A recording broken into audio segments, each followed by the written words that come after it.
4 potret bagaimana keberingasan Doan van Hau di AFF 2022 yang berakhir bersih tanpa kartu kuning, apalagi kartu merah.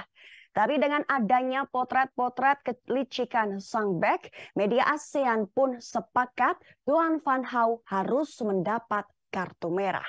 Bek timnas Vietnam Doan van Hau terkenal sebagai pemain belakang dengan permainan keras yang cenderung kasar dan kotor. Stigma itu makin melekat saat Doan van Hau memamerkan permainan beringas sejak fase grup Piala AFF 2022. Tapi yang bikin menarik adalah sejauh ini Doan masih bersih dari kartu kuning atau kartu merah atas aksinya di lapangan. Doan van Hau dianggap bermain kasar dalam laga Vietnam versus Malaysia 27 Desember 2022 yang berakhir dengan kemenangan Vietnam 3-0. Kala itu ia kerap berduel dengan pemain Azam Azmi hingga menciptakan penalti kontroversial. Pada babak semifinal, Doan van Hau juga melakukan tackle sangat keras ke Dendi Sulistiawan dan Ricky Kambuaya. 4 potret kebrutalan Doan van Hau ini dirangkum oleh netizen Malaysia yang merasa heran kenapa sejauh ini sang pemain tidak juga mendapatkan kartu kuning ataupun kartu merah. Hingga membuat media ASEAN sepakat agar Doan van Hau harus mendapatkan kartu merah. Doan van Hau ternyata melakukan aksi brutal sejak fase grup. Media Malaysia dan Vietnam sepakat ia harus di kartu merah. Doan van Hau tampak menjadi musuh seantero Asia Tenggara dengan permainan tidak terpujinya di semifinal Piala AFF 2022.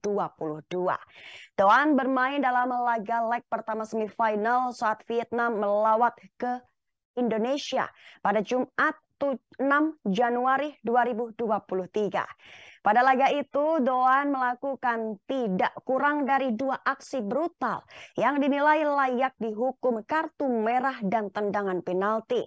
Pada momen pertama, ia melakukan tackle gunting kepada Dendi Sulistiawan saat memperebutkan bola bawah. Wasit yang paham regulasi akan menganggap pelanggaran van Hau tersebut layak diganjar kartu merah. Tetapi Omar Mubarak asal Oman tidak. Pada momen kedua, van Hau menerjang kaki Ricky Kambuaya saat berebut bola udara di dalam kotak penalti. Lagi-lagi Omar Mubarak tidak menganggap itu sebagai pelanggaran. Dan komentator bahasa Inggris Piala AFF pun hanya bisa tertawa.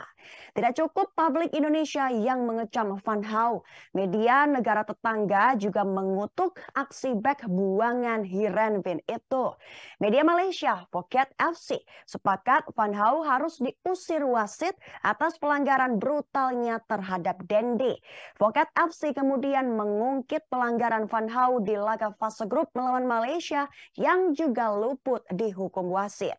Pada laga Vietnam kontra Malaysia, van Hau menyikut dada pemain Malaysia hingga membuat pelatih Kim Pan Gon mencak-mencak, tetapi tidak ada peluit dari wasit untuk penalti. Setelah media Malaysia, media Vietnam sendiri menilai pemainnya pantas mendapatkan hukuman seberat-beratnya. Jauh sebelumnya, van Hau menjadi antagonis yang mencederai Evan Dimas di final SEA Games 2019. Harus digarisbawahi, dengan segala reputasi brutal tersebut, siapapun wasit di laga kedua semifinal harus memberi perhatian lebih kepada Doan van Hau. Terima kasih sudah nonton. Jangan lupa like, subscribe, dan share ya.